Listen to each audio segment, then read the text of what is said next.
Camarades combattants pour la liberté, la souveraineté et l'indépendance réelle, c'est un immense plaisir, en ce jour 31 décembre, qui marque la fin de l'année 2024, de prendre la parole et de vous faire un bilan synthétique de l'année 2024 et aussi les perspectives pour l'année 2025. Mais avant tout propos, permettez-moi de rendre grâce à Dieu qui couvre le Burkina Faso de sa main bienveillante et qui nous permette de rester debout. Je rends donc un vibrant hommage à toutes nos forces combattantes qui se battent jour et nuit jusqu'au sacrifice suprême pour que notre patrie reste et demeure.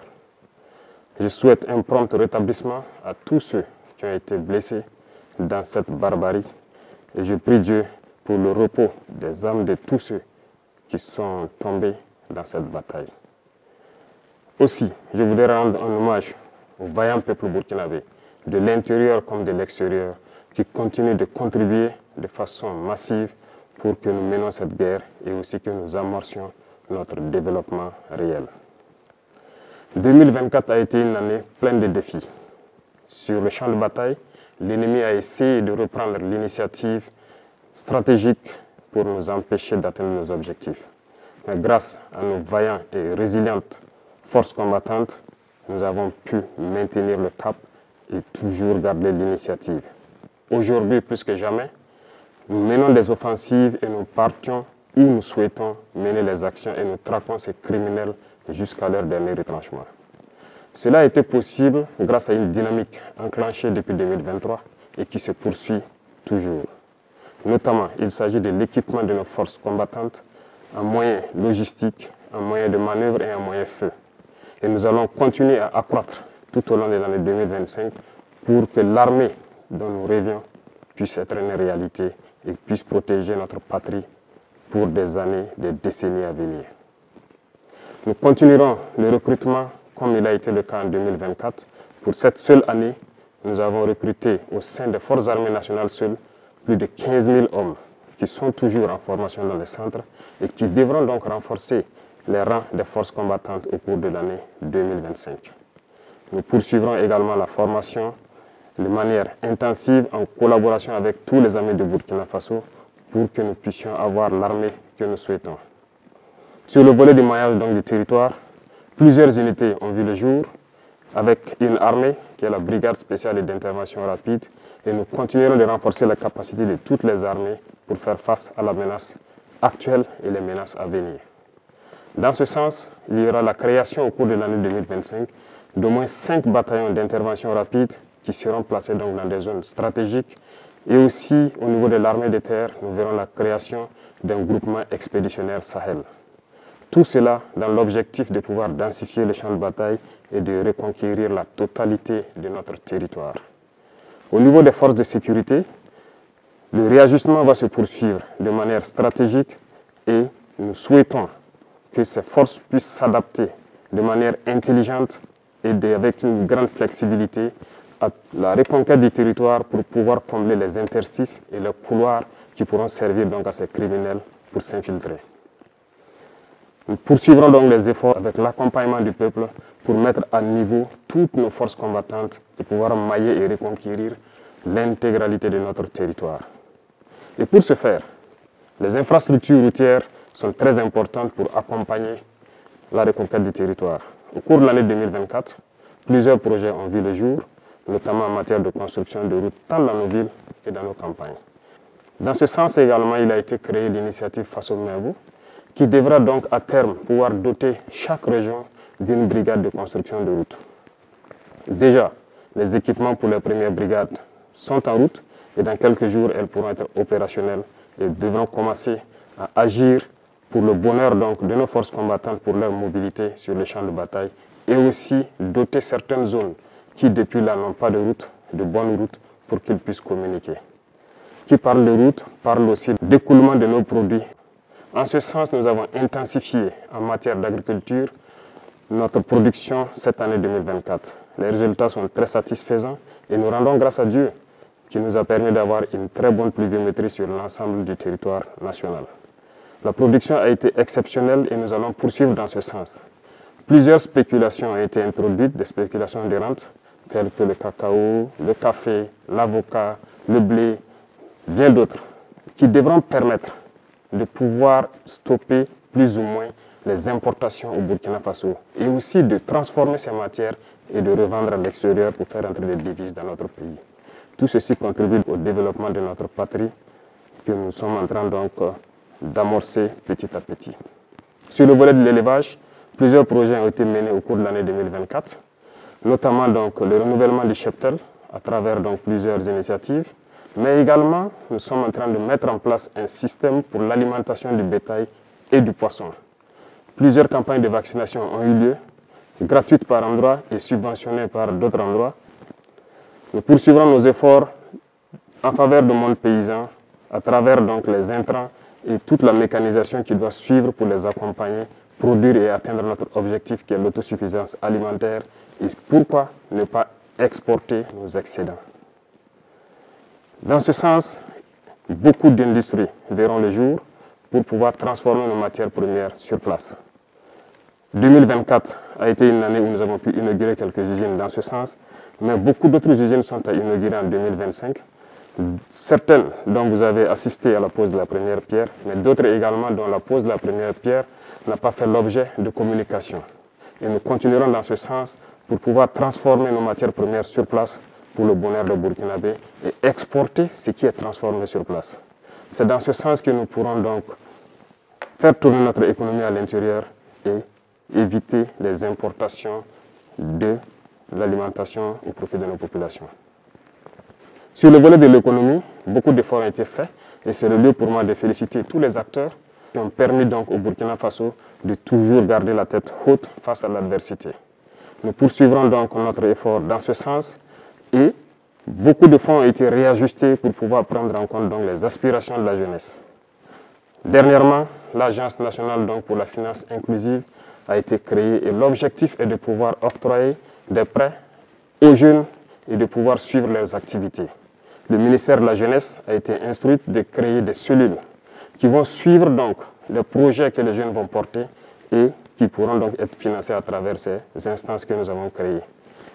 Au cours du premier trimestre de l'année 2025, nous allons tout faire pour accélérer la mise en place de ces cellules parce qu'il ne s'agit pas juste de donner un prêt à un jeune et de le laisser à lui-même. Nous voulons donner le prêt et suivre l'exécution du projet pour lequel il a pris le prêt pour que ça lui profite et que ça profite à d'autres Burkinabés et créer de l'emploi. Nous allons poursuivre les efforts dans le sens donc de l'économie et du commerce pour que notre jeunesse puisse s'épanouir pleinement avec les ressources de leur pays. Dans le domaine des mines, nous avons repris la main sur nos ressources naturelles. Les métaux comme l'or, l'argent, le cuivre et j'en passe doivent être exploités par les Burkinabés. Et nous sommes en train de découvrir petit à petit l'expertise nationale qui permet d'exploiter ces ressources sur place pour le bonheur donc, du peuple burkinabé. Ainsi, nous encourageons les semi-mécanisés et très bientôt, des mines industrielles doivent voir le jour par des Burkinabés et pour le Burkina Faso. Et l'État met tout en œuvre pour pouvoir donc exploiter cette expertise locale au profit donc, de notre patrie. Dans le domaine de l'environnement, plusieurs projets verront le jour. Nous escomptons créer dans chaque province un bosquet et les types de bosquets qui doivent comporter des plantes médicinales et des herbes qui pourront être utilisées par nos tradipraticiens et même par nos chercheurs. L'Institut de recherche en sciences de la santé a fait ses preuves à partir de nos plantes locales. Cet institut d'ailleurs, j'ai donné instruction pour qu'on puisse me lister tous les équipements dont ils ont besoin pour accroître leur capacité et exploiter notre potentiel en matière de plantes et d'herbes pour suppléer certains médicaments importés. Nous allons poursuivre dans ce sens pour que nous puissions nous soigner nous-mêmes à travers nos plantes. Et donc le ministère de l'Environnement est en train de tout mettre en œuvre pour que ce projet donc voit le jour en 2025. D'autres projets d'envergure en matière de reverdissement, de plantation d'arbres à travers les institutions et toutes les structures qui pourront donc être désignées verront le jour pour que nous puissions reverdir notre environnement, prendre soin de notre environnement et que ça profite pleinement aux Burkinabés. Ceci va augmenter donc le plateau en matière de santé. Nous sommes en train de faire beaucoup d'efforts pour que le plateau technique des différents centres de santé et des hôpitaux puisse se rehausser.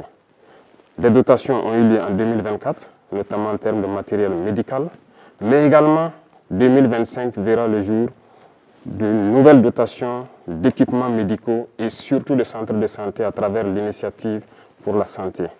Les infrastructures sanitaires seront construites dans plusieurs communes parce que nous voulons faire muter nos centres de santé et de promotion sociale en centres communaux qui doivent donc avoir un plateau technique assez fourni en laboratoire, en imagerie pour pouvoir s'approcher des centres médicaux avec antenne chirurgicale. L'objectif est de rapprocher les populations rurales des soins de santé primaires et de pouvoir faciliter un certain nombre de choses dans ce domaine. Parlant donc d'éducation, plusieurs réformes ont été entamées. Peut-être lentes pour certains, mais il faut aller lentement et sûrement. Parce que le système éducatif dans lequel nous nous trouvons est profondément axé sur un système qui forme plus des diplômés et non des gens capables de travailler et de produire de la richesse. Malheureusement, c'est le constat, mais nous sommes à pied d'œuvre pour d'abord changer les infrastructures scolaires et les adapter, les moderniser. Secondo, le curricula et le programme d'instruction doivent être changés. Petit à petit, nous voulons muter donc de l'enseignement général vers l'enseignement technique et professionnel. Cette mutation est en cours et cela va demander un peu de temps pour que nous puissions être dans les normes que nous souhaitons. Tous les secteurs seront visités dans le domaine de l'éducation et c'est pour cela que l'initiative pour l'éducation de qualité pour tous a été créée et déjà les premières pierres des centres modernes que nous souhaitons ont été posées et les constructions vont se poursuivre tout au long donc, de l'année 2025. Camarades, dans le domaine donc, de l'administration, comme vous avez été témoin du dernier procès de détournement de fonds dans notre administration, cela montre combien notre administration n'est pas en adéquation avec les aspirations du moment. Aussi, les procédures sont obsolètes. Voilà pourquoi beaucoup de mesures sont en train d'être prises pour que cette administration redevienne fonctionnelle comme on le souhaite. La CRD a été mise en place dans ce sens et nous travaillerons à ce que dans le mois de janvier, elle soit opérationnelle et que les citoyens puissent dénoncer des cas de dérive et de manquement, de dysfonctionnement dans notre administration. Nous poursuivrons dans cette logique pour pouvoir redresser, mais aussi inviter la digitalisation dans l'administration pour pouvoir lutter efficacement contre la corruption. Parce que tant que les procédures ne seront pas dématérialisées, les délais de traitement des dossiers seront toujours longs et la corruption va s'inviter. La fonction publique est donc instruite de changer le rythme pour pouvoir intégrer un certain nombre d'emplois pour que certaines personnes qui étaient sous contrat au sein de l'administration puissent être intégrées de manière efficace et avoir un plan de carrière. Nous poursuivrons beaucoup de réformes dans ce domaine jusqu'à ce que notre administration soit celle que le peuple souhaite. Dans le domaine de la justice, beaucoup de réformes ont déjà eu lieu et nous poursuivrons en 2025. Les tribunaux coutumiers devront voir le jour et dans ces tribunaux coutumiers, des auditeurs de justice, des nouveaux types seront donc recrutés pour animer ces tribunaux coutumiers. Cela pour prendre en compte nos valeurs endogènes de règlement des conflits, pour avoir une justice réparatrice et non une justice uniquement punitive. Dans ce sens, en prenant en compte nos valeurs endogènes et en impliquant nos leaders coutumiers et religieux sur les valeurs qui sont les nôtres, nous pourrons transformer notre justice, la rapprocher du justiciable. Ces réformes vont se poursuivre tout au long de l'année 2025 et nous comptons pouvoir atteindre notre objectif avant la fin de l'année. Dans le domaine de l'administration territoriale, comme annoncé par le Premier ministre lors de son discours de politique générale, un redécoupage du territoire s'impose, en tenant compte d'un certain nombre d'aspects, superficie certes, mais surtout stratégiques et économiques. Cela sera proposé en 2025. La décentralisation, qui est aujourd'hui une très bonne chose dans le fond, mais dans la mise en œuvre se retrouve en souffrance. Une étude a été diligentée actuellement au niveau de l'ANSAL BF et du CAPES. L'étude dont les résultats sont attendus dans ces jours-ci doit nous permettre de faire un diagnostic profond du processus de décentralisation. Dans ce sens, un certain nombre de fonds ont été donc suspendus en attendant ces études pour pouvoir réarticuler et donner de nouvelles missions aux autorités donc des collectivités territoriales. Dans le domaine de l'urbanisation, Au cours de l'année 2025, après une étude effectuée en 2024, il sera proposé à la population burkinabé des choix pour pouvoir redessiner nos villes. Lorsque ces choix seront présentés, nous espérons avoir une issue qui nous permettra de redéfinir nos villes et de pouvoir faire une urbanisation qui réponde aux normes actuelles. Cette dynamique va se poursuivre en 2025 et l'initiative Faso Mebo également participera à cette dynamique d'urbanisation. Dans le domaine du sport, c'est le lieu pour moi de féliciter toute la jeunesse sportive parce que 2024 a été une année sportive. Plusieurs athlètes sont donc revenus au Burkina Faso avec des médailles et ont porté haut le drapeau du Burkina Faso. Je les félicite et je les encourage à continuer dans cette dynamique pour que 2025, nous ayons encore plus de médailles et que le drapeau du Burkina Faso continue de flotter partout dans le monde. Il contribue à faire rayonner l'image du Burkina Faso à l'extérieur. Dans le domaine donc de la diplomatie, il y a cet accompagnement du milieu du sport qui est déjà là, mais nos diplomates sont donc à pied d'œuvre de toute l'année 2023 et 2024 dans une diplomatie agressive. Nous poursuivrons dans ce sens en 2025 pour que l'image du Burkina Faso qui rayonne à travers le monde puisse continuer de croître. Et à travers cela, nous sommes dans une confédération de l'Alliance des États du Sahel. Plusieurs actions sont en cours actuellement pour pouvoir structurer cette alliance et l'asseoir. Parce que c'est le début d'une union dans la souveraineté, dans la liberté totale, pour que l'Afrique puisse prendre un exemple sur cette alliance et pouvoir rayonner. L'alliance n'est pas uniquement que pour les 3 pays, l'alliance appartient à tous les Africains désireux de souveraineté, d'indépendance et de liberté totale. Nous poursuivrons notre démarche pour qu'elle soit une union forte dans tous les domaines cités, que ce soit de la diplomatie, de la défense et de la sécurité et surtout du développement.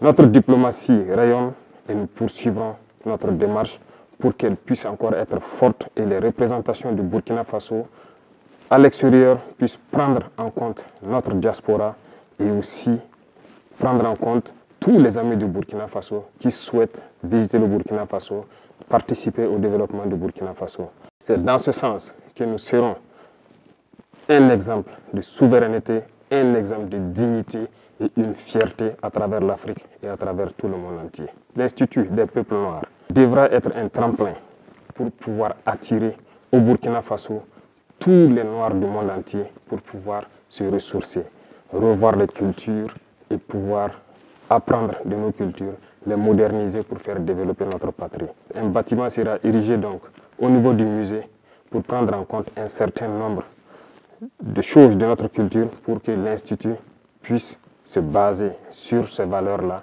et enseigner au monde entier ce que c'est que le peuple noir, ce que c'est que l'Afrique. Je souhaite que 2025 soit une année donc de parfaite santé, de succès, de prospérité, de victoire pour notre peuple. La patrie ou la mort, nous vaincrons.